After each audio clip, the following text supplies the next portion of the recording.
বিষাদ সিন্ধু মহরম পর্ব দশম প্রবাহ।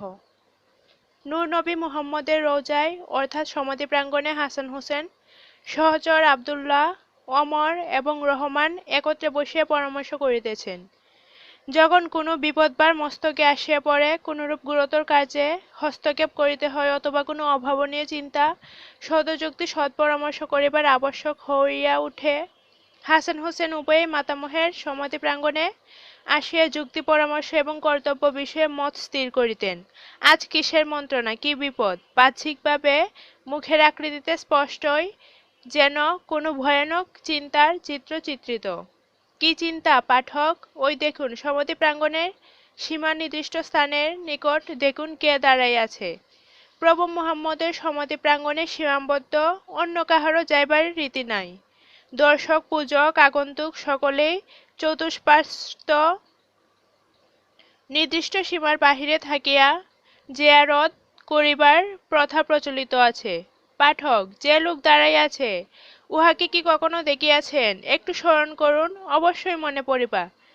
এ আগন্তুক দামেস্কের কাছের, আর হাসানের হস্তে ওই যে কাগজ দেখিতেছেন, ওইখানি সেই পত্র যাহা দামেস্কের রাজদরবারে মারওয়ানের মুখে শুনিয়াছিলেন। অমর বলিলেন, কালে আর কত হইবে? ইয়েজিদ মাবিয়ার পুত্র, যে মাবিয়া নূরনবী হযরত মুহাম্মদের প্রধান ভক্ত ছিলেন, দেহ মন প্রাণ সকলই আমাদের মাতামহের চরণে সমর্পণ করিয়াছেন। আজ তাহার পুত্র মক্কা মদিনার খাজনা তাহার চাহিতেছে, ইয়েজিদের নামে খুতবা পাঠ করিতে লিখিয়াছে। কি আশ্চর্য! কালে আরো কতই হইবে, তাহা কে বলিতে পারে? আব্দুর রহমান বলিলেন, ইয়েজিদ পাগল হইয়াছে। নিশ্চয় পাগল, পাগল ভিন্ন আর কি বলিব। এই অসীম জগতে এমন কেহই নাই যে আমরা বাঁচিয়া থাকিতে মক্কা মদিনায় কর চাহিতে পারে। ইয়েজিদ যে মুখে এই সকল কথা বলিয়াছে, সেই মুখে শাস্তি বিশেষ করিয়া দেওয়া উচিত। ইহার পরামর্শ আর কি? আমার মতো কাসেদকে পত্রসহ অপমান করিয়া তাড়াইয়া দেয়াই সমুচিত বিধি। ওই পাপপূর্ণ কথাঙ্কিত পত্র পূর্ণভূমি মদিনায় থাকিবার উপযুক্ত নহে। উক্ত হইয়াছে হিজরী 11 সনে 12ই রবিউল আওয়াল সোমবার দিবা সপ্তম ঘটিকার সময় 66 বৎসর বয়সে প্রভু মুহাম্মদ পবিত্র ভূমি মদিনায় মানবলীলা সংবরণ করেন। তাহার পিতার নাম আবদুল্লাহ, মাতার নাম আমেনা খাতুন। প্রভুর দেহত্যাগের পর কোথায় সমাধি হইবে এই বিষয়ে অনেক বাদানুবাদ হইতে হযরত আবু বকর এই মীমাংসা করেন যে, পয়গম্বর সাহেব জীবিতাবস্থায় যে স্থানকে প্রিয় মনে করিতেন, সেই স্থানে সমাধি হওয়া আবশ্যক। সকলেই ওই মতের পোষকতা করায় বিবি আয়েশার ঘরে সমাধি দেওয়া সুস্থির হইল। বিবি আয়েশা হযরত আবু বকরের কন্যা এবং হযরত মুহাম্মদের সহধর্মিণী। সেই সমাধিস্থানকে রওজা কহে। হযরত ওমর প্রথমত কাঁচা ইটের রওজা গাঁথনি করেন, তৎপরে ওলি চতুসীমাবন্দী করিয়া নকশাদার প্রস্তর দিয়া উহা প্রস্তুত করেন। তাহার চতুর্পার্শ্ব প্রাচীরে পরিবেষ্টিত। হিজরী 550 সালে ইস্পাহান নিবাসী জামাল উদ্দিন চন্দন কাষ্ঠের ঝাঁঝরিদার রেল দ্বারা রওজার চতুর্দিকে আবদ্ধ করিয়া দেন।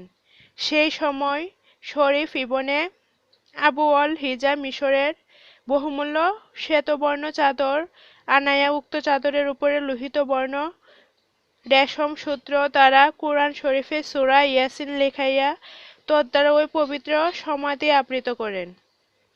সেই সময় হইতে আবরণ প্রথা প্রতি বৎসর প্রচলিত হইয়াছে। যিনি মিশরের রাজসিংহাসনে উপবেশন করেন, তিনি বহুমূল্য নূতন বস্ত্র দ্বারা প্রতি বৎসর ওই সমাধিমন্দির আবৃত করিয়া থাকেন। বিনা বাক্য ব্যয়ে সেই প্রথা আজ পর্যন্ত চলিয়া আসিতেছে। 678 হিজরিতে কালাউন সালেহীর রাজত্বকালে মদিনায় মসজিদের ছাদ হইতে উচ্চ সবুজ রঙের কুব্বা মসজিদের উপর স্থাপন করিয়াছে। সেই সুরঞ্জিত উচ্চচূড়া আজ পর্যন্ত অক্ষয়ভাবে রহিয়াছে। হিজরি 1000 সালে নতুন সুলেমান খাঁ রুমি রওজা শরীফের প্রাঙ্গণ শ্বেতবর্ণ প্রস্তর দ্বারা মণ্ডিত করিয়াছেন। ওমর ইবনে আবদুল আজিজ খানের শাসনকালের পর রওজা প্রাঙ্গণের মধ্য সাধারণে প্রবেশ নিষিদ্ধ হইয়াছে। যাত্রীরা চতুর্পার্শ্বস্থ রেলের বাহিরে থাকিয়া দর্শন করে। চতুর্পার্শ্বস্থ রেল বস্ত্রাবরণে সদা সর্বদা আবৃত থাকে। ওমর বলিলেন, ভাই, তোমার কথা আমি অবহেলা করিতে পারি না। দুরাত্মার কি সাহস! কুমুকে এমন কথা উচ্চারণ করিল যে, কি সাহসে পত্র লিখিয়া কাছেদের হস্ত দিয়া পাঠাইল। উহার নিকট কি কোনো ভালো লোক নাই? এক মাবিয়ার সঙ্গে সঙ্গে দামেস্ক হইতে কি সকলেই চলিয়া গিয়াছে? আব্দুর রহমান বলিলেন, পশুর নিকটে কি আর মানুষের আদর আছে? হামান নামে মাত্র মন্ত্রী। হামানের কোনো কথা এজিদ শুনিতে চায় না। মারওয়ানি আজকাল দামেস্কের প্রধানমন্ত্রী। সভাসদ প্রধান মন্ত্রণাদাতা এজিদের প্রধান গুরু বুদ্ধি বল যাহা কিছু সকলেই মারওয়ান। এই তো সকলেই শুনিতে পাই। হাসান বলিলেন, এ যে মারওয়ানের কার্য, তাহা আমি আগেই জানিতে পারিয়াছি। তাহা যাহাই হোক, পত্র ফিরাইয়া দেওয়াই আমার বিবেচনা। হযরত ইমাম হাসানের কনিষ্ঠ ভ্রাতা হযরত হুসেন একটু রুক্ষভাবে বলিতে লাগিলেন, আপনারা যাহাই বলুন আর যাহাই বিবেচনা করুন, পত্রখানা শুধু ফেরত দেওয়া আমার ইচ্ছা নহে। কমজাত বাদিবাচ্চা কি ভাবিয়াছে? ওর এতদূর স্পর্শা যে আমাদিগকে উহার অধীনতা স্বীকার করিতে পত্র লেখে, আমরা উহাকে শাহানা শাহ বলিয়া মান্য করিব। যাহাদের পিতার নামে দামেস্ক রাজ্য কাঁপিয়া উঠিয়াছে, তাহাদের আজ এতদূর অপমান। যাহার পদভরে দামেস্ক রাজ্য চলিত হইয়া বক্ষে সিংহাসন পাতিয়া করিবার স্থান দিয়াছে, নিয়মিত রূপে কর যুগাইয়াছে, আমরা তাহারই সন্তান, তাহারই উত্তরাধিকারী। আমরাই দামেস্কের রাজা, দামেস্কের সিংহাসন আমাদেরই বসিবার স্থান। কমজাত কাফরের সেই সিংহাসনে বসিয়ে আমাদের নিকট মক্কা মদিনার খাজনা চাহিয়াছে, ইহা কি সহ্য হয়? হাসান বললেন, ব্রাত, একটু বিবেচনা করিয়া কার্য করা ভালো। আমরা অগ্রে কিছুই বলিব না। এজিদ যাহা লিখিয়াছে তাহার কোনো উত্তর করিব না। দেখি কোন পথে যায়, কি উপায় অবলম্বন করে। আব্দুর রহমান বলিলেন, ব্রাত, আপনার কথাই যুক্তিযুক্ত। কোনো বিষয়র সর্প যখন ফনা উঠাইয়া দাঁড়ায়, অমনি তাহার মাথা চূর্ণ করা আবশ্যক, নতুবা সময় পাইলে নিশ্চয় দংশন করে। এজিদ নিশ্চয় কালসর্প, উহার মস্তক প্রথমে উত্থানে চূর্ণ করিয়া ফেলা বিদেয়। বিশেষত আপনার প্রতি উহার বেশি লক্ষ্য। গম্ভীরভাবে হাসান কহিলেন, আর একবার পরীক্ষা করিয়া দেখি, এখনো সে সময় হয় নাই। এবার নিরুত্তরই সদুত্তর মনে করিয়াছি। হুসেন কহিলেন, আপনার আজ্ঞা শিরোধার্য, কিন্তু একেবারে নিরুত্তর থাকা আমার বিবেচনায় যুক্তিযুক্ত নহে। আপনার আদেশ লঙ্ঘন করিব না। আমি কাছেদকে বিদায় করিতেছি, পত্রখানা আমার হস্তে প্রদান করুন। হুসেনের হস্তে পত্র দিয়া হাসান রোজা হইতে নিকটস্থ উপাসনা মন্দিরাভিমুখে চলিলে। কাছেদ সম্বোধন করিয়া হুসেন বলিতে লাগিলেন, কাছেদ, আজ আমি রাজনীতির মস্তকে শত পদাঘাত করিতাম। আজ আমি চিরপদ্ধতি প্রাচীন নীতি উপেক্ষা করে এ পত্রে সমধিত উত্তর বিধান করিতে কৃতসংকল্প হইয়াও ভ্রাতৃ আজ্ঞা লঙ্ঘন মহাপাপ জানিয়া তোমার প্রাণ তোমাকে অর্পণ করিতাম। কমজাত এজিদ যে পত্র দিয়েছে তোমাকে মদিনায় পাঠাইয়াছে, ইহার প্রতি অক্ষরে অক্ষরে শত শতবার পদাঘাত করিলেও আমার ক্রোধের অনুমাত্র উপশম হয় না। কি করি? ধর্মগ্রন্থে লিখিত ভাষায় অক্ষর ইহাতে সন্নিবেশিত আছে মনে করিয়াই তাহা করিলাম না। ফিরিয়া গিয়া সেই কমজাতকে এই সকল কথা অবিকল বলিও এবং দেখাইও যে তাহার পত্রের উত্তরেই। এই কথাগুলো বলিয়া পত্রখানি শতখণ্ড করিয়া কাছেদের হস্তে দিয়া হুসেন আবার বলিলেন, যাও, ঈশ্বরকে ধন্যবাদ দিয়া যাও যে আজ এই উপস্থিতি সন্ধ্যাতেই তোমার জীবনের শেষ সন্ধ্যা হইতে মুক্তি পাইলে। হুসেন এই বলিয়া কাছেদের নিকট হইতে ফিরে আসিলেন। এদিকে সন্ধ্যাকালীন উপাসনার সময় আহ্বান সূচক সুমধুর ধ্বনি ঘোষিত হওয়ায় সকলে উপাসনা করিতে গমন করিলেন। কাছেদের প্রত্যাগমনের পূর্বে এজিদ সমরসজ্জায় প্রবৃত্ত হইয়াছিলেন। সৈন্যগণের পরিচ্ছদ, অস্ত্রশস্ত্রের পরিপাট্য, আহারী দ্রব্যের সংগ্রহ, পানীয় জলের সুযোগ, দ্রব্যজাত বহনোপযোগী বাসন ও বস্ত্রাবাস প্রভৃতি যাহা যাহা আবশ্যক তৎসমস্তই প্রস্তুত করিয়াছেন। তিনি নিশ্চয় জানিয়াছিলেন যে পত্র পাইয়া হাসান হুসেন একেবারে জ্বলে উঠিবে। কাছেদের প্রাণ লইয়া দামেস্কে ফিরে আসার সন্দেহ বিবেচনা করিয়া গুপ্তচর নিযুক্ত করিয়াছিলেন। ভাবিয়াছিলেন নিশ্চয় যুদ্ধ হবে, কেবল সংবাদ প্রাপ্তির অপেক্ষা ছিল মাত্র।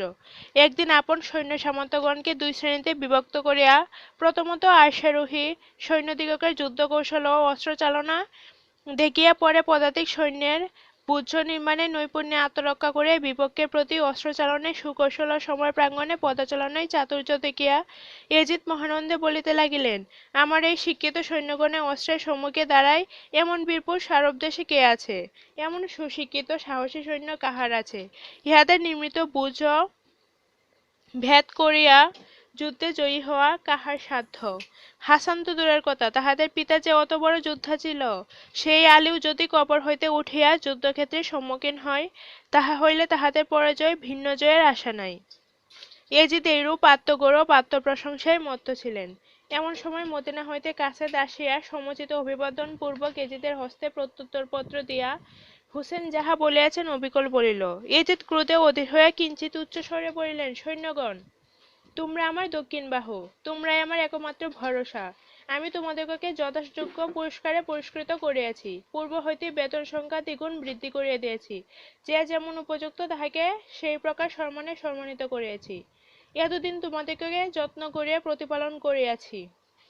আজ আমার এই আদেশ যে এই সজ্জিত বেশ আর পরিত্যাগ করিও না, হস্রস্থিত অসীয় আর কুশে রাখিও না।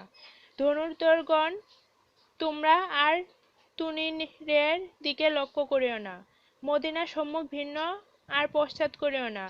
এই বেশে এই যাত্রার শুভযাত্রা জ্ঞান করে হাসান হুসেনের বধে এখনই যাত্রা করো। যত শীঘ্র পারো প্রথমে হাসানের মস্তকানে আমাকে দেখাও।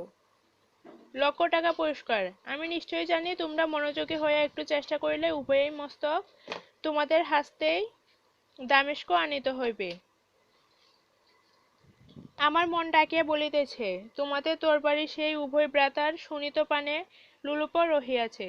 সৈন্যগণকে ইহা বলিয়া মন্ত্রীকে বলিতে লাগিলাম, ভাই মারওয়ান, তুমি আমার বাল্য সহচর, আজ তোমাকে আমার প্রতিনিধি স্বরূপ এই বীর দলের অধিনায়ক হইতে হইবে।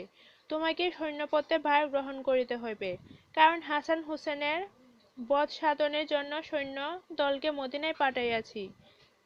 যদি এজিদের মান রক্ষা করিতে চাও, যদি এজিদের অন্তর রাগ্নি নির্বাণ করিতে চাও, যদি এজিদের মনের দুঃখ দূর করিতে চাও, যদি এজিদের জয়লাভ লাভের আশাতরী বিষাদ সিন্ধু হইতে উদ্ধার করিতে চাও, তবে এখানি অগ্রসর হইয়া আর পশ্চাতে ফিরিও না।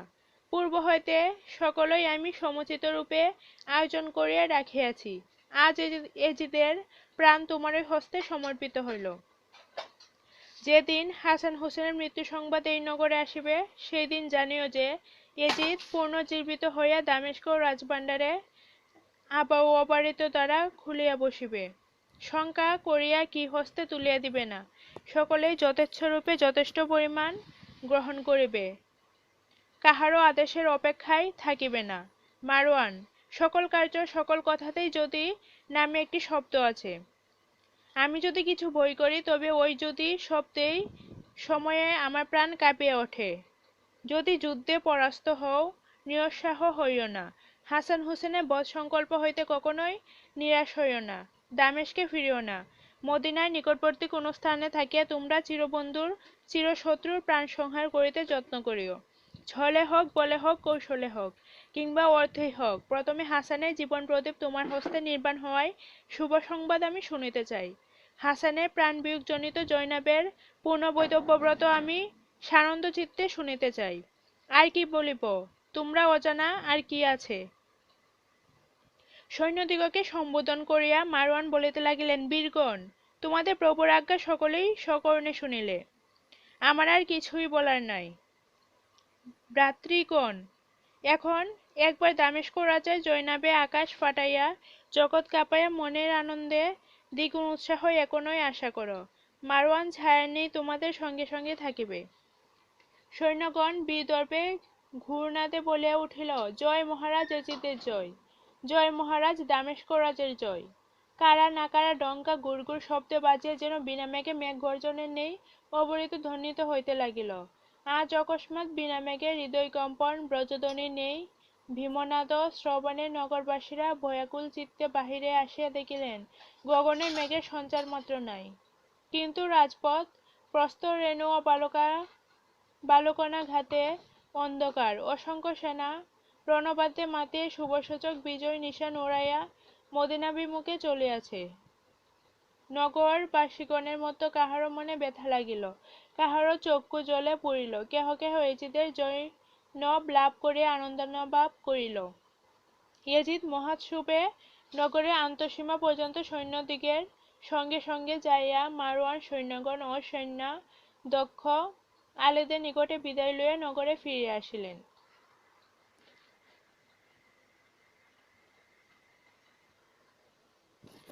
একাদশ প্রবাহ। মদিনাবাসীরা কিছুদিন এজিদের কথা লইয়া বিশেষ আলোচনা করিলেন। সর্বসাধারণের অন্তরে এজিদের পত্রের প্রতি ছত্র প্রতি অক্ষর সুতীক্ষ্ণ তীরের ন্যায় বিঁধিয়াছিল। হাসান হুসেনের প্রতি এজিদ যেরূপ অপমানসূচক কথা ব্যবহার করিয়াছে, তাহার শাস্তি কোথায় হবে, ঈশ্বর যে কি শাস্তি প্রদান করিবেন, তাহারা তাহা ভাবিয়া স্থির করিতে পারিলেন না। প্রাচীনেরা দিবারাত্রি হাসান হুসেনের মঙ্গল কামনায় ঈশ্বর সমীপে প্রার্থনা করিতে লাগিলেন। পূর্ণবয়স্করা বলিতে লাগিলেন, আমরা বাঁচিয়া থাকাতে কাহার সাধ্য ইমাম হাসান হুসেনের প্রতি দৌরাত্ম্য করে? আমরা বাঁচিয়া থাকে যে নরধাম ইমামের প্রতি অন্যায় ব্যবহার করিবে, তাহাকে শীঘ্রই নরকে জ্বলন্ত অগ্নি রাশির মধ্যে জ্বলিতে হইবে। নব্য যুবকরা বলিতে লাগিলেন, দামেস্কের কাসেদকে একবার দেখিতে পাইলে মদিনার খাজনা দিয়া বিদায় করিতাম। এত দিতাম যে বহন করিয়া লইয়া যাইতে শক্ত থাকিত না। দেহটি এখানে রাখিয়া শুধু প্রাণ লইয়া দামেস্ক যাইতে হইত। স্ত্রী পুরুষ মাত্রই এজিদের নামে শত শত পাদুকাঘাত করিয়াছিলেন। কিছুদিন গত হইল, দামেস্কের আর কোনো সংবাদ নাই। ইয়াজিদের আন্দোলন ক্রমে ক্রমে অনেক পরিমাণ কমিয়া আসিল। মদিনাবাসীরা আপন আপন গৃহে শুইয়াছেন, নিশা প্রায় অবসান হইয়া আসিয়াছে।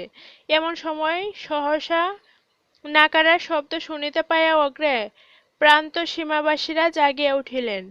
অসময়ে রণবাদ্যের কোনো কারণই নির্ণয় করিতে পারিলেন না। প্রভাত নিকটবর্তী, ইহার সঙ্গে সঙ্গে সেই বাজনাও নিকটবর্তী হইতে লাগিল। সূর্যোদয় পর্যন্ত নগরের প্রায় সমস্ত লোকের কানেই সেই তুমুল ঘোর রণবাদ্য প্রবেশ করিয়া দীর্ঘসূত্রেও নিদ্রা ভঙ্গ হইল। অনেকে নগরের বাহির হইয়া দেখিলেন যে বহুসংখ্যক সৈন্য বীরদর্পে গম্যপথ অন্ধকার করিয়া নগরাভিমুখে আসিতেছে।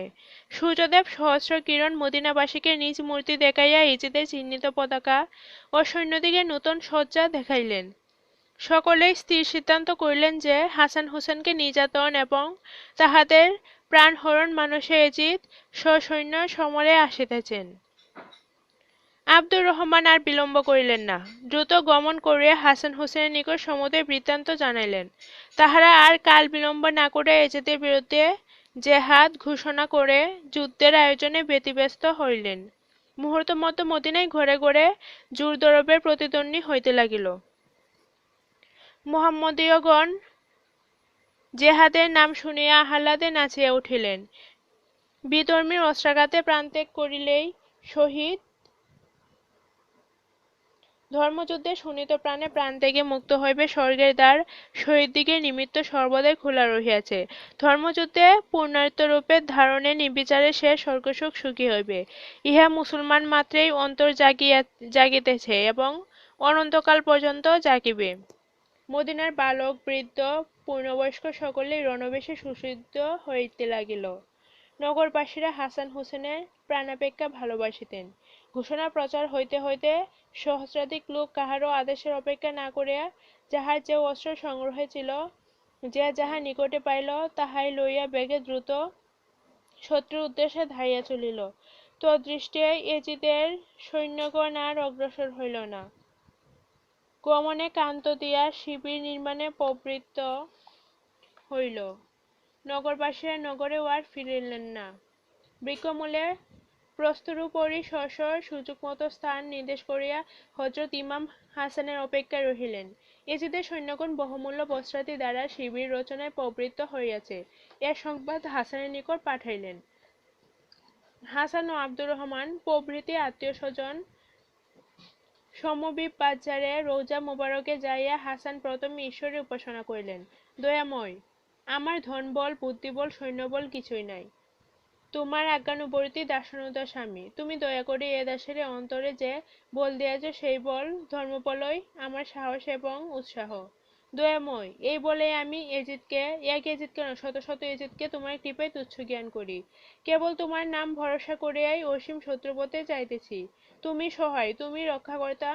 সকলে আমিন আমিন বলিয়া পরে নূরনবী মুহাম্মদের গুণানুবাদে করিয়া একে একে আশারোহণে রাজপথে আসে উপস্থিত হইলেন।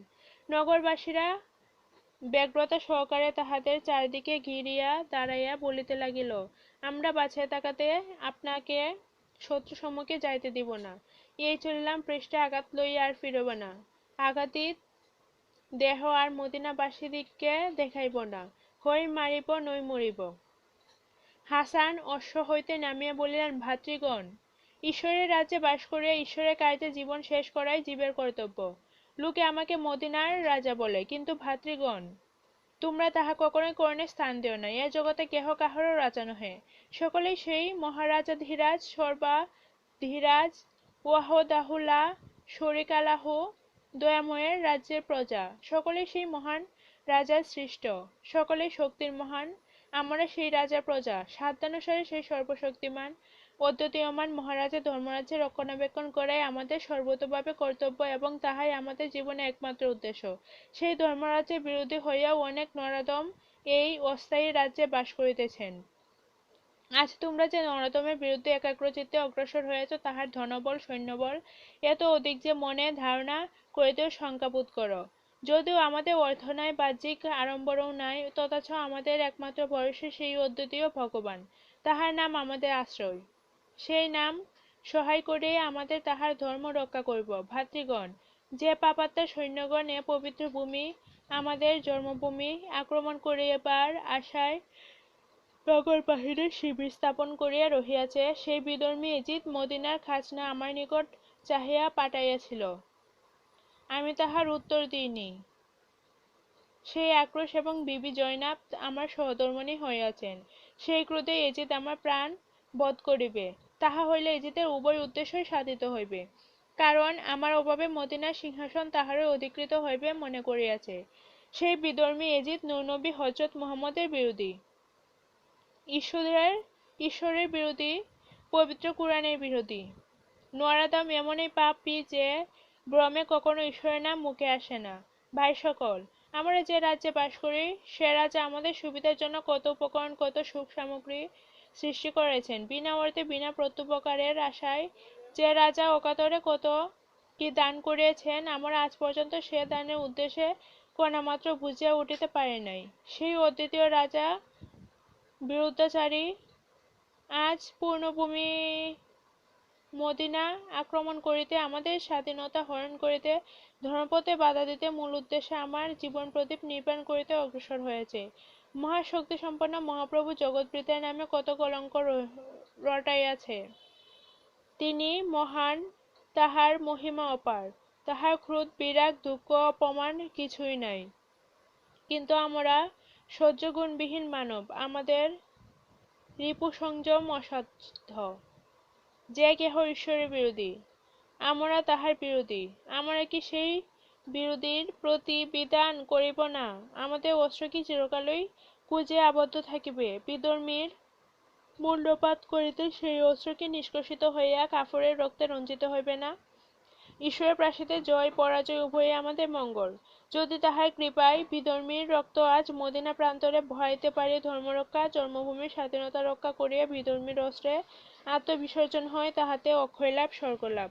ভাতৃগণ, আজ আমাদের এই স্থির প্রতিজ্ঞা যে, হয় জন্মভূমির স্বাধীনতা রক্ষা করিয়া মুহাম্মদীর ধর্ম উৎকর্ষ সাধন করিব, না হয় অকাতরে রক্তস্রোতে আমাদের এই অস্থায়ী দেহ খণ্ডে খণ্ডে বাসাই দিব।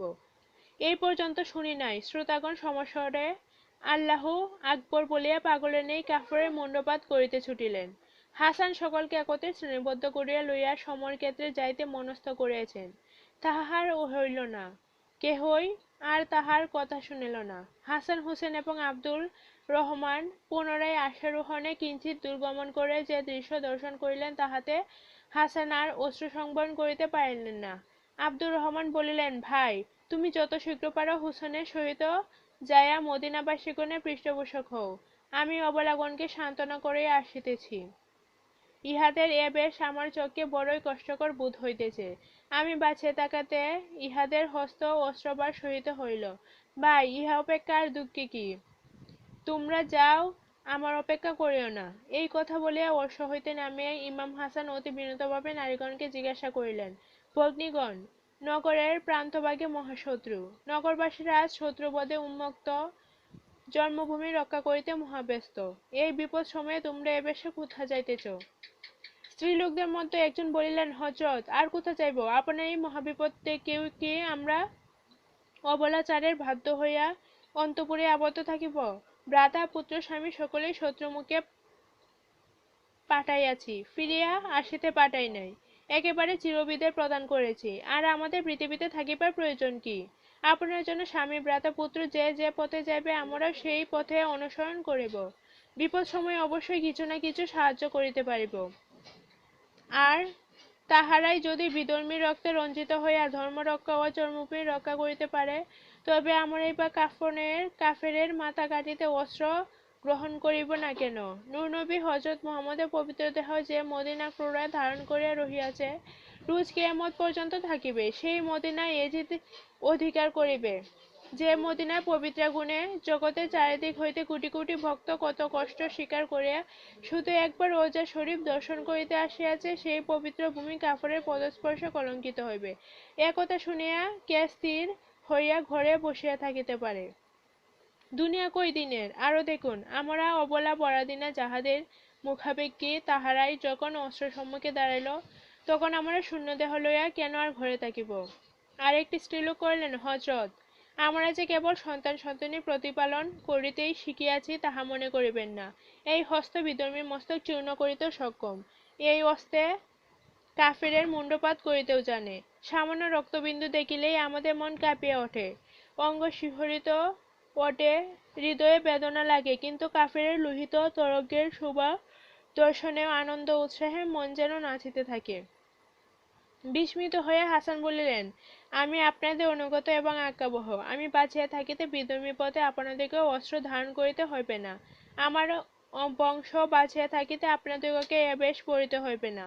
ভক্তিগণ, আপনারা ঘরে বসিয়া ঈশ্বরের নিকট ধর্ম ও জন্মভূমি রক্ষার জন্য কায়মোমের প্রার্থনা করুন।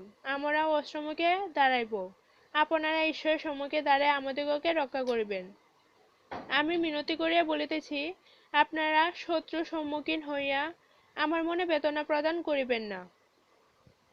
প্রথমা স্ত্রী সবিনয়ে বলিলেন, আপনার আদেশ প্রতিপালন করিলাম, কিন্তু ইহা নিশ্চয় জানিবেন যে মদিনায় একটি অবলা প্রাণ দেহে থাকিতে এজিদ কদাচ নগরের সীমায় আসিতে পারিবে না।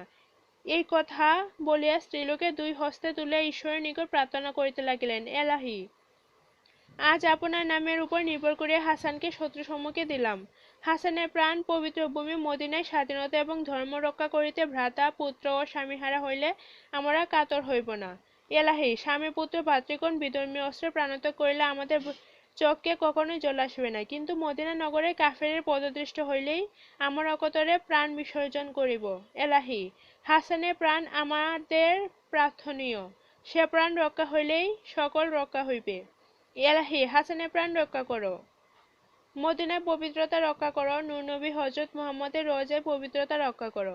এই প্রকারে উপাসনা শেষ করিয়া নগরবাসিনী কামিনীগণ হাসানকে আশীর্বাদ করিতে লাগিলেন, এলাহির অনুগ্রহ কবচ আপনার শরীরে রক্ষা করুক।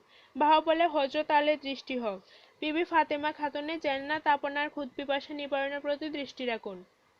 শত্রু বিজয়ী হইয়া আপনি নির্বিঘ্নে নগরে আগমন করুন। এই আশীর্বাদ করিয়া কামিনীগণ স্ব নিকেতনে চলিয়া গেলেন। হাসানও বিসমিল্লাহ বলিয়া অশ্বে আরোহণ করিলেন। মুহূর্ত মধ্যে নগর প্রান্তে আসিয়া বিষণতর শব্দ শুনিতে শুনিতে যুদ্ধক্ষেত্রের নিকটস্থ হইলেন।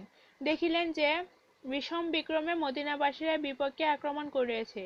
যুদ্ধের রীতিনীতির প্রতি কাহারও লক্ষ্য নাই, কেবল মার মার শব্দ, অস্ত্রের ঝঞ্ঝনা ও মুহূর্তে মুহূর্তে আল্লাহ রবে চতুর্দিকে কাঁপিয়া তুলিতেছে। রণভূমিতে শোণিত প্রবাহ ছুটিয়াছে। সে অভাবনীয় ভয়ানক দৃশ্য দেখিয়া হাসান নিস্তব্ধ ভাবে অশ্ব পৃষ্ঠে উপবিষ্ট রহিলেন, যুদ্ধে ব্যপৃত হইলেন না।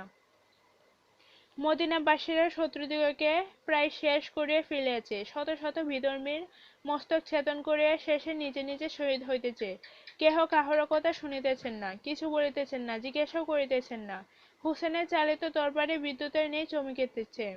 শত্রু পক্ষীয়রা যে পলাইবার প্রাণ রক্ষা করিবে, তাহার উপায় নাই। তবে বহুদূর হইতে যাহারা সেই ঘূর্ণিত তরবারি চাকচিক্য দেখিয়াছিল, কেবল তাহারাই কেহ জঙ্গলে কেহ পর্বত গুহায় লুকাইয়া প্রাণ রক্ষা করিল। হুসেনের অশ্ব শ্বেত বর্ণ, শরীরেও শ্বেতবসনে আবৃত। এক্ষণে বিধর্মীর বিপক্ষে রক্ত একেবারে তাহার লোহিত বর্ণে পরিণত হইয়াছে। কিন্তু স্থানে স্থানে অতি ক্ষুদ্র ক্ষুদ্র শুভ্রাংশ আরও অধিক শোভা হইয়াছে। সেই শোভা বিধর্মীর চক্ষে ভীষণভাবে প্রতিফলিত হইতেছে। অশ্বের পদচিহ্ন, রক্তমাখা বালুকার উৎক্ষিপ্ততা দেখিয়াই অনেকেই ছিন্নদেহের আবরণে লুকাইয়া হুসেনের তরবারি হইতে প্রাণ বাঁচাইতেছে। বামে দক্ষিণে হুসেনের দৃষ্টি নাই। যাহাকে সম্মুখে পাইতেছে তাহাকে নরকে পাঠাইতেছেন। হাসান অনেকক্ষণ পর্যন্ত এক স্থানে দাঁড়িয়ে ক্রমে ক্রমে অগ্রসর হইয়া এই ভীষণ যুদ্ধ দর্শন করিতে লাগিলেন। হস্ত পদ খণ্ডিত, অগণিত দেহ শোণিত প্রবাহে ডুবিয়া, কতক অর্ধাংশ ডুবিয়া রক্তস্রবে নিম্নস্থানে গড়াইয়া যাইতেছে। মদিনাবাসীগণের মুখে কেবল মার মার। এজিদ কোথায়, এজিদ কোথায় মারওয়ান? এইমাত্র রব। মধ্য মধ্য নানা প্রকারের বিষণ্ণতর কাতর স্বর হাসানের কর্ণগোচর হইতেছিল। মদিনাবাসীরা প্রথমে বিধর্মীর মস্তক ভিন্ন আর কিছুই দেখেন নাই। ক্রমে দুই একটিবার প্রতি দৃষ্টি হুসেন ও আব্দুর রহমান প্রভৃতিকে দেখিয়েছিলেন, অথচ কেহ কাহারও কোনো সন্ধান দেন নাই, জিজ্ঞাসাও করে নাই। এক্ষণে পরস্পর পরস্পরের সহিত দেখা হইতেছে। যাহারা তাহাদের দৃষ্টিপথের প্রতিবন্ধকতা জন্মাইছিল, ঈশ্বরের কৃপায় তাহারা আর নাই। প্রায় সকলে রক্তস্রোতে ভাসিয়া যাইতেছে। ক্রমে সকলে একত্র হইতে লাগিলেন। দেখিতে দেখিতে হাসানের দেখা পাইলেন। সকলে উচ্চস্বরে ঈশ্বরের নাম করিয়া জয়ধ্বনি সহিত লা ইলাহা ইল্লাল্লাহ মুহাম্মদুর রাসূলুল্লাহ বলিয়া যুদ্ধে কান্ত দিলেন। অনন্ত রক্তমাখা শরীরে আঘাতিত অঙ্গে মনের আনন্দে হাসানের সহিত আলিঙ্গন করিলেন। হাসানও সকলকে আশীর্বাদ করিয়া সমস্বরে ঈশ্বরের নাম করিতে করিতে সিংহদ্বার অতিক্রম করিয়া নগরমধ্যে প্রবেশ করিলেন। বালক বৃদ্ধ স্ত্রীলোকের প্রতি দুই পার্শ্ব হইতে ঈশ্বরের নিকট কৃতজ্ঞতায় উপাসনা করিয়া বিজয়ী বীরপুরুষগণকে মহানন্দে অভ্যর্থনা করিতে লাগিলেন। জাতীয় ধর্ম ও জন্মভূমির স্বাধীনতা রক্ষা করিয়া বীরগণ বিজয়ী পতাকা উড়াইয়া গৃহে আসিতেছেন। সে সময়ে বাগে আরামের পুষ্প তাহাদের মস্তকে বর্ষণ করিতে পারিলেও আশা মিটিত না। নগরবাসীরা কি করেন? মদিনাজাত যাহা তাহাদের পারিজাত পুষ্প, মনের আনন্দ মহা উৎসাহে সেই পুষ্পগুচ্ছ বৃষ্টি করিয়া অভ্যর্থনা করিতে লাগিলেন। বিজয়ী বীরগণ একেবারে প্রভু মুহাম্মদের রওজা শরীফে আসিয়া ঈশ্বরের উপাসনা করিলেন। শেষে হুসেন, হাসান ও আব্দুর রহমানের নিকট বিদায় লইয়া সকলেই স্ব স্ব গৃহে গমনপূর্বক পরিবার মধ্যে সাদরে গৃহীত হইলেন। মদিনার প্রতি গৃহ, প্রতিদ্বার, প্রতি পল্লী ও প্রতিপথ এককালে আনন্দময় হইয়া উঠিল। মদিনাবাসীরা বিজয় নিশান উড়াইয়া রণভূমি পরিত্যাগ করিয়া ছিন্ন বিচ্ছিন্ন মৃতদেহ মতো প্রাণের বহে যাহারা লুকাইয়াছিলেন, ক্রমে ক্রমে তাহারা মস্তক উত্তোলন করিয়া দেখিলেন, আর জনপ্রাণী মাত্র যুদ্ধক্ষেত্রে নাই। কেহ অশ্বসহ দ্বিখণ্ডিত হইয়া অশ্বদেবে চাপা পড়িয়াছে, কাহারও খণ্ডিত হস্ত পড়িয়া রহিয়াছে, শরীরে চিহ্নমাত্র নাই। কোনো শরীরের হস্ত নাই, কাহারও জঙ্ঘা কাটিয়া কোথায় পড়িয়াছে, অপরাংশ কোনো অশ্বের পশ্চাৎপদের সহিত রক্তে জমাট বাঁধিয়া রহিয়াছে। অশ্বদেহে মনুষ্যমস্তক, মনুষ্যদেহের অশ্বমস্তক সংযোজিত হইয়াছে। এরূপ শোচনীয় অবস্থা অবলোকন করিয়া হতাশিষ্ট সেনাগণ কি করিবে কোনো উপায়ই নির্ধারণ করিতে পারিলেন না। ক্রমে ক্রমে দুই তিনটি করে একত্র হইলেন। পর্বত গুহায় যাহারা লুকাইয়াছিলেন তাহারাও যুদ্ধক্ষেত্রে নীরব নিস্তব্ধ ভাব বুঝিয়া ক্রমে ক্রমে বাহির হইলেন। তন্মধ্যে মারওয়ান ও অতবে আলীদ উভয়েই ছিলেন। সঙ্গীদের এই হৃদয় বিদারক অবস্থা দেখিয়া তাহারা কিছুই দুঃখিত হইলেন না। কেবল মারওয়ান বলিলেন, ভাই আলীদ, মদিনাবাসীর অস্ত্রে এত তেজ, হুসেনের এত পরাক্রম, ইহা আমি স্বপ্নেও ভাবি নাই। যাহা হইবার হইয়াছে। গত বিষয়ের চিন্তায় আর ফল কি? পুনরায় চেষ্টা মহারাজ এজিদের আজ্ঞা মনে করো। যে যদি শব্দ তাহার হৃদয় কাঁপিয়া উঠিয়াছিল, তাহাই যদি সফল হইল, তবে ইহা তো নূতন ঘটনা নহে। মহারাজের শেষ আজ্ঞা পর্যন্ত পরীক্ষা করিয়া যাইব। জীবন লইয়া আর দামেস্ক যাইব না।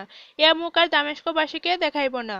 পুনরায় সৈন্য সংগ্রহ করিব, পুনরায় হাসান বধে চেষ্টা করিব। মহারাজ এজিদের অভাব কিসের? সৈন্যগণ, তোমরা একজন এইক্ষণে দামেস্ক নগরে যাত্রা করো, যাহার স্বচক্ষে দেখিলে ভাগ্য বলে মুখে বলিতেও সময় পাইলে অবিকল মহারাজ সমীপে এই মহাযুদ্ধের অবস্থাও বলিও। আরো বলিও, মারওয়ান মরে নাই, হাসানের প্রাণ সংহার না করিয়া সে মদিনা পরিত্যাগ করিবে না। আরো বলিল যে মহারাজের শেষ আজ্ঞা প্রতিপালন করিতেও সে এখন প্রস্তুত হয়েছে। যত শীঘ্র হয় পুনরায় সৈন্য সংগ্রহ করিয়া মদিনায় প্রেরণ করুন। আর যাহা স্বচক্ষে দেখিলে কিছুই গোপন করিও না, সমস্তই অকপটে প্রকাশ করিয়া বলিও। মারওয়ানের আজ্ঞা মাত্রই ইমরান নামক এক ব্যক্তি দামেস্কে যাত্রা করিলেন। মারওয়ানের ছদ্মবেশ নগরে কোনো গুপ্ত স্থানে আলীদের সহিত বাস করিতে লাগিলেন। আর সঙ্গীরা নিকটস্থ পর্বত গুহায় মারওয়ানের আদেশক্রমে উপস্থিতি বসিতে লাগিলেন। দ্বাদশ প্রবাহ। ঋণের শেষ, অগ্নিশেষ, বেদীর শেষ ও শত্রুশেষ থাকিলে ভবিষ্যতে মহাবিপদ। পুনরায় তাহা বর্ধিত হইলে আর শেষ করা যায় না। রাত্রি 2 প্রহর। মদিনাবাসীরা সকলেই নিদ্রিত। মারওয়ান ছদ্মবেশে নগর ভ্রমণ করিয়া আসিতেছেন। কতই সন্ধান, কতই গুপ্ত মন্ত্র না অসাধারণ অবধারণত করিতেছেন। কাহার নিকট মনেরত কথা ভাঙিতে সাহস পান না। মদিনা তন্ন তন্ন করেও আজ পর্যন্ত মনুমত লোক খুঁজিয়া পান নাই। কেবল একটি বৃদ্ধা স্ত্রীর সহিত কথায় কথায় অনেক কথার আলাপ করিয়াছেন, আকার ইঙ্গিত লোভও দেখাইয়াছেন, কিন্তু কোথায় নিবাস, কোথায় অবস্থিতি তাহার কিছুই বলেন নাই। অথচ বৃদ্ধার বাড়িঘর গোপনভাবে দেখিয়া আসিয়াছেন। বিশেষ অনুসন্ধানে বৃদ্ধার সাংসারিক অবস্থাও অনেক জানিতে পারিয়াছেন। আজ নিশিত সময়ে বৃদ্ধার সহিত নগরপ্রান্তে নির্দিষ্ট পর্বত গুহার নিকট দেখা হইবে, এরূপ কথা স্থির আছে। মারওয়ান নিয়মিত সময়ের পূর্বে বৃদ্ধার বাটির নিকট গোপনভাবে যাইয়া সমুদয় অবস্থা জানিয়া আসিতেছেন যে বৃদ্ধার কথায় কোনরূপ সন্দেহ আছে কিনা সমুদয় দেখিয়া শুনিয়া শীঘ্র শীঘ্র ফিরিয়া আসিতেছেন। নির্দিষ্ট সময়ের পূর্বেই গিরিগুহার নিকট যাইয়া বৃদ্ধার অপেক্ষায় থাকিবে। সেই স্ত্রীলোকটির নাম মাইমুনা। মাইমুনা কেশপাশ শুভ্র বলিয়াই লেখক তাহাকে বৃদ্ধা বলিয়া সম্বোধন করিয়াছেন, কিন্তু মাইমুনা বাস্তবিক বৃদ্ধা নহে। মারওয়ান চলিয়া গেলে তাহার কিছুক্ষণ পরেই একটি স্ত্রীলোক স্বদেশ পরিচ্ছদ পরিধান করিয়া অন্যমনস্কভাবে কি যেন চিন্তা করিতে করিতে রাজপথ দিয়া যাইতেছে, আব্রু অনাবৃত। ক্ষণে ক্ষণে আকাশে লক্ষ্য করে সেই স্ত্রীলোক চন্দ্র ও আদম সুরাতের প্রতি বারবার দৃষ্টি করিতেছে। তাহার আর অর্থ নাই, বোধহয় নির্দিষ্ট সময় উত্তীর্ণ হইবার আশঙ্কা। অর্থলোভে পাপকার্য রত হইবে, তাহাই আলোচনা করিয়া অন্যমনস্ক যাইতেছে। তারাদল এক একবার চক্ষু বুজিয়া ইঙ্গিতে যেন তাহাকে নিষেধ করিতেছে। প্রকৃতির স্বাভাবিক নিস্তব্ধতার মধ্য হইতেই যেন নানা শব্দ বারণ করিতেছে। মাইমুনার কর্ণ টাকার সংখ্যা গুনিতে ব্যস্ত, সে বারণ শুনিবে কেন? মন সেই নির্দিষ্ট পর্বত গুহার নিকট এ সকল নিবারণের প্রতি সে মন কি আকৃষ্ট হইতে পারে? নগরের বাহির হয়ে একটু দ্রুতপদে চলিতে লাগিল।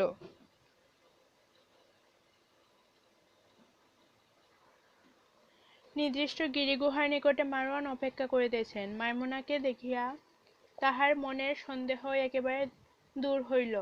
উভয়ে একত্র হইলেন, কথাবার্তা চলিতে লাগিল।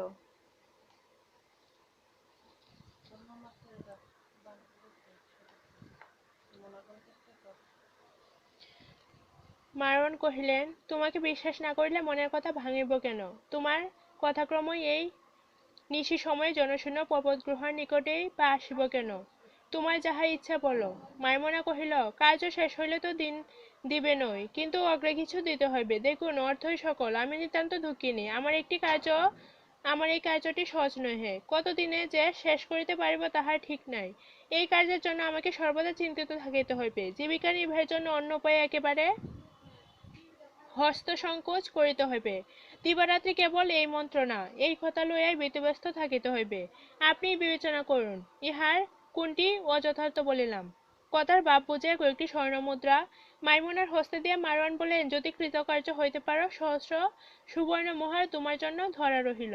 মোহরগুলি রুমালে বাঁধিয়া মাইমুনা বহিল, দেখুন, যার 2-3টি স্ত্রী, তার প্রাণ বোধ করিতে কতক্ষণ লাগে? সে তো আজরাইলকে সর্বদা নিকটে বসাইয়া রাখিয়াছে। তাহার প্রাণ রক্ষা তো হওয়াই আশ্চর্য, মরণ আশ্চর্য নয়। মারওয়ান বললেন, তাহা নয় বটে, কিন্তু লোকটি আবার কেমন? যেমন লোক স্ত্রীরাও তেমনি। 2-3টি স্ত্রী হয় আর ভয়ের কারণ কি? মাইমুনা কহিল, অকথা বলিবেন না। পয়গম্বরই হন, ইমামই হন, ধার্মিক পুরুষই হন আর রাজাই হন, এক প্রাণ কয়জনকে দেওয়া যায়?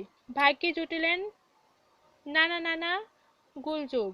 স্বপত্নী না কি বলিব না, আপনার প্রতিজ্ঞা যেন ঠিক থাকে। স্বপত্নী না আছে এমন স্ত্রী জগতে জন্মে নাই। স্বপত্নীর মনে মেতা দিতে কোনো স্বপত্নীর ইচ্ছা নাই। আমি সে কথা এখন কি বলিব না, আপনার প্রতিজ্ঞা যেন ঠিক থাকে। মারওয়ান বলিলেন, এখানে তুমি আর আমি ভিন্ন, আর কেহই নাই। এ প্রতিজ্ঞার সাক্ষী কাহাকে করি? ওই অনন্ত আকাশ, ওই অসংখ্য তারকাবাজি, ওই পূর্ণচন্দ্র, ওই গিরিগুহা আর এই রজনী দেবীকেই সাক্ষী রাখিলাম। হাসানের প্রাণ বোধ করিতে পারিলেই আমি তোমাকে সহস্র মোহর পুরস্কার দিব। তৎসম্বন্ধে তুমি যখন যাহা বলিবে সকলে আমি প্রতিপালন করিব। আর একটি কথা, এই বিষয়ে তুমি আমি ভিন্ন কেহ না জানিতে পারে। মাইমুনা বলিল, আমি একথায় সম্মত হইতে পারি না। কেহ জানিতে না পারিলে কার্য উদ্ধার হইবে কি প্রকারে? তবে আসল আর একজনের কর্ণ ভিন্ন দ্বিতীয় জনের কর্ণে প্রবেশ করিবে না, সে তোমার বিশ্বাস। কার্য উদ্ধারের জন্য যদি কাহার নিকট কিছু বলিতে হয় বলিও, কিন্তু তিনজন ভিন্ন আর একটি প্রাণীও যেন জানিতে না পারে। মাইমুনা বলিল, হযরত, আমাকে নিতান্ত সামান্য স্ত্রীলোক মনে করবেন না। দেখুন, রাজমন্ত্রীরা রাজ্য রক্ষা করে, যুদ্ধ বিগ্রহ বা সন্ধির মন্ত্রণা দেই, নির্জনে বসে কত প্রকারে বুদ্ধি চালনা করে। আমার এ কার্য সেই রাজকার্যের অপেক্ষা তো কম নহে। যেখানে অস্ত্রের বল নাই, মহাবীরের বীরত্ব নাই, সাহস নাই, সাধ্য নাই, সেখানে এই মাইমুনা শত অর্গলযুক্ত দ্বারও অতি সহজে খুলিয়া থাকি। যেখানে বায়ুর গতিবিধি নাই, সেখানে আমি অনায়াসে গমন করি। যে যোদ্ধার অন্তর পাষাণে গঠিত, তাহার মন গলাইয়া মোমে পরিণত করিতে পারি। যে কুলবধূ সূর্যের মুখ কখনো দেখে নাই, চেষ্টা করিলে তাহার সঙ্গেও দুটো কথা কহিয়া আসিতে পারি নাই, নিশ্চয় জানিবেন পাপশূন্য দেহ নাই, লোকশূন্য জগৎ নাই, যেখানে যাহা খুঁজিবেন সেখানেই তাহা পাইবেন। মারওয়ান কহিলেন, মুখে অনেকেই অনেক কথা বলিয়া থাকে, কার্যে তাহার অর্ধেক পরিমাণ সিদ্ধ হইলেও জগতে অসুখের কারণ থাকিত না, অভাবের নামও কেহ মুখে আনিত না। তোমার কথাও রহিল, আমার কথাও থাকিল। রাত্রিও প্রায় শেষ হইয়া আসিল। ওই দেখো, শুকতারা পূর্ব গগনে দেখা দিয়াছে। শীঘ্র শীঘ্র নগরমধ্যে যাওয়া উচিত। আমি তোমার বাটির সন্ধান লইয়াছি, আবশ্যক মতো যাইব, এবং গুপ্ত পরামর্শ আবশ্যক হইলে নিশীথ সময়ে উভয়ে এই গিরিগুহার সন্নিকটে আসিয়া সমুদয় কথাবার্তা কহিব ও শুনিব। এই বলিয়া মারওয়ান বিদায় হইলেন। মাইমুনাও বাটিতে গেল।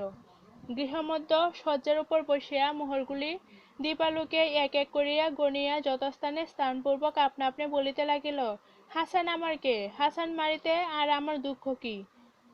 আর ইহাও এক কথা, আমিও তো নিজে মারিব না, আমি কেবল উপলক্ষ মাত্র। আমার পাপ কি? মনে মনে এইরূপ আন্দোলন করিতে করিতে মাইমুনা শয়ন করিল। রাত্রি প্রভাত হইল। নগরস্থ উপাসনা মন্দিরে প্রভাতীর উপাসনার জন্য ভক্তবৃন্দ সুস্বরে আহ্বান করিতেছে।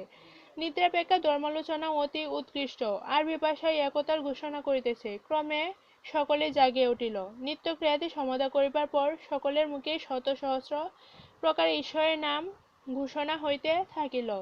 কি বালক, কি বৃদ্ধ, কি যুবক, কি যুবতী, সকলে ঈশ্বরের গুণগান করিয়া বিশ্রামদায়িনী বিভাবরী বিদায় দান করিলেন। সকলেই যেন ঈশ্বরের নামে তৎপর, ঈশ্বরের প্রেমে উৎসাহী। মদিনাবাসী মাত্রেই ঈশ্বরের উপাসনায় বিধিব্যস্ত। কেবল মাইমুনা ঘোর নিদ্রায় অভিভূতা এইমাত্র শয়ন করিয়াছে, উপাসনা সময়ে উঠিতে পারে নাই। নিদ্রাভঙ্গের পরই তাহাকে যে ভয়ানক পাপকার্যে প্রবৃত্ত হইতে হইবে, সে সাংঘাতিক কার্য অনুষ্ঠান করিতে হইবে, তাহা ভাবিলে হৃদয় শুষ্ক হয়।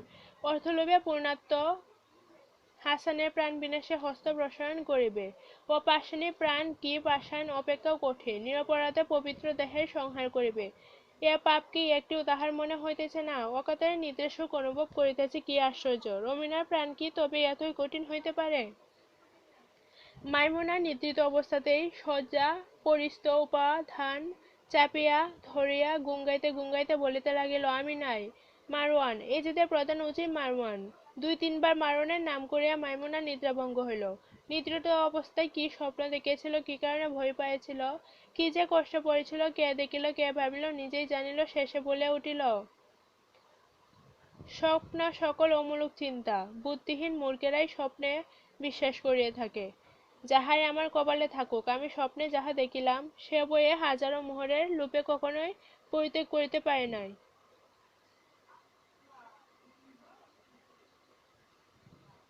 তার মতো বলে রাখি, 2-3 বার মারওয়ানের নাম করিয়া মাইমুনার নিদ্রাভঙ্গ হইল। নিদ্রিত অবস্থায় কি স্বপ্নে দেখেছিল, কি কারণে বই পাচ্ছিল, কি কষ্ট পড়েছিল, কে কি বলল, মাইমুনা মনই তাহা জানে। মাইমুনা নিস্তব্ধ হইয়া শয্যা পড়ে বসে পড়ল।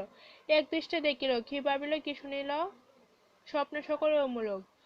এ কি কম কথা, একটা নয়, দুইটা নয়, 10 শত মোহর প্রস্তরাঘাতে মারিবে, যে দিবে সেই মারিবে। এ কি কথা, এই বলে অন্য গৃহে গমন করিল। কিঞ্চিৎ বিলম্বে নূতন আকারে নূতন বেশে গৃহ হইতে বহির্গত হইল। মাইমুনা এখন ধীরা, নম্র স্বভাবা, সর্বাঙ্গে বোরকা। বোরকা ব্যবহার না করে স্ত্রীলোকের প্রকাশ্যে রাজপথে গমনাগমন করিলে রাজবিধি অনুসারে দণ্ডনীয় হইতে হয়। সেই জন্য মাইমুনা বোরকা ব্যবহার করিয়া বহির্গত হইল। দ্বাদশ প্রবাহ এখানেই শেষ হলো। পরবর্তী প্রবাহ খুব শীঘ্রই আসছে। সঙ্গেই থাকুন। ধন্যবাদ।